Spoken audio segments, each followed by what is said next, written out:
दोस्तों legal and legal में एक बार फिर से आपका स्वागत है। 3 तलाक के बाद इस बार सुप्रीम कोर्ट के समक्ष तलाक़ हसन को भी चैलेंज किया गया है। जी हाँ, तलाक़ हसन जिसमें कोई मुस्लिम व्यक्ति अपनी पत्नी को 3 अलग-अलग अवधियों पर तलाक देता है, यानी कि तीनों तलाक जिस तलाक़ बिदअत में था, जिस पर रोक लगाई, कोर्ट ने कानून बनाया है।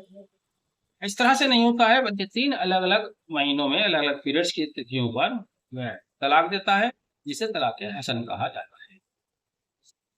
सुप्रीम कोर्ट के समक्ष समक्ष एक याचिका दायर की गई है। यह याचिका बेनजीर हीना बनाम यूनियन ऑफ इंडिया के नाम से याचिका संख्या 348/2022 है। इस पर सुनवाई कर रहे हैं 2 जज की बेंच, जस्टिस सूर्यकांत और जस्टिस जॉयमाला बागची। पटिशनर ने कहा है कि तलाक़ हसन को असंवैधानिक करार दिया जाना चाहिए क्योंकि तलाक़ हसन डिस्क्रिमिनेटरी है।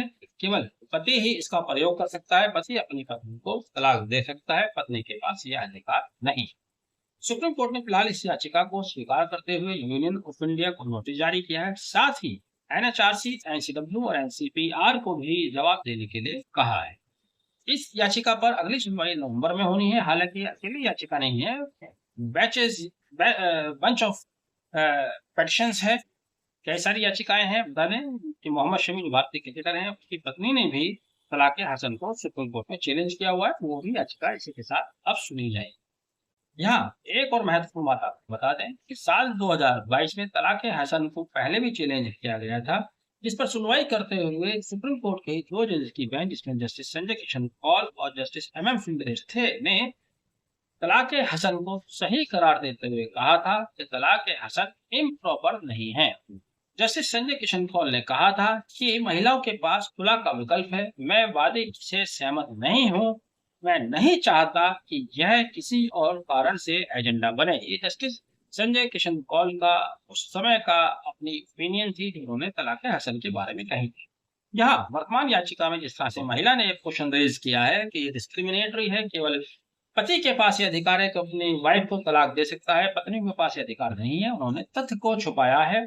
जस्टिस एमएम सुंदरेश ने जैसा कि उस समय अपने आदेश में कहा था साल 2022 में कि पत्नी के पास खुला का आदेश है, यानी कि पत्नी अगर पति से अलग होना चाहती है तो वो खुला के थ्रू पति को तलाक दे सकती है, पति से अलग हो सकती है।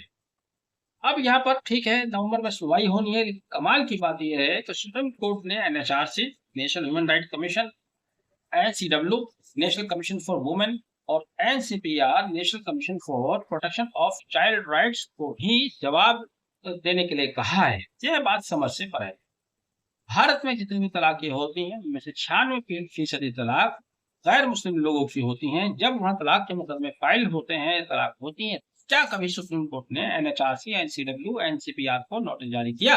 ये एक बिल्कुल एब्सर्ड नजर आता है। इसका क्या रीजन है, क्या सोचकर सुप्रीम कोर्ट ने उनसे जवाब देने के लिए कहा है, ये बिल्कुल समझ से बाहर है।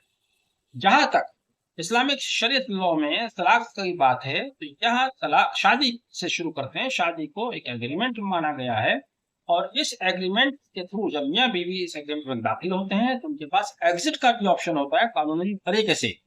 पति चाहे तो तलाक के थ्रू बाहर निकल सकता है अपने उस एग्रीमेंट से, पत्नी चाहे तो खुला के थ्रू बाहर आ सकता है। ये अपने आप में परफेक्शन में है। परफेक्शन में इसलिए है, अब आप इसका दूसरा पहलू देखिएगा। अगर हिंदू लॉ की बात करें तो वहां पर तलाक को डिक्री कराने के लिए पार्टीज को न्यायालय जाना पड़ता है। अगर आपसी सहमति से तलाक चाह रहे हैं तब भी 6.5 महीने लगता है उनको अलग होने में, आपसी सहमति से। लेकिन अगर पति की सहमति नहीं है या पत्नी की सहमति नहीं है तो ये जीवन बीत जाते हैं अदालतों के धक्के खाते खाते, लेकिन उनकी तलाक की पिटीशन सॉल्व नहीं हुई। हमने बहुत से ऐसे मामले देखे हैं जहां पर पत्नियां बूढ़ी हो गई हैं लेकिन वो अपने पति से तलाक नहीं ले पा रही हैं, या पति बूढ़े हो गए हैं वो अपनी पत्नी से तलाक नहीं ले पा रहे हैं। तो इस्लाम में, शरीयत में एक अच्छा विकल्प है जहां पर पति और पत्नी के पास विकल्प है कि वो उससे एग्जिट कर सकते हैं, बाहर आ सकते हैं। बहरहाल अब इस याचिका पर अगली सुनवाई नवंबर में होनी है। आपने वीडियो आप तक देखा, थैंक यू।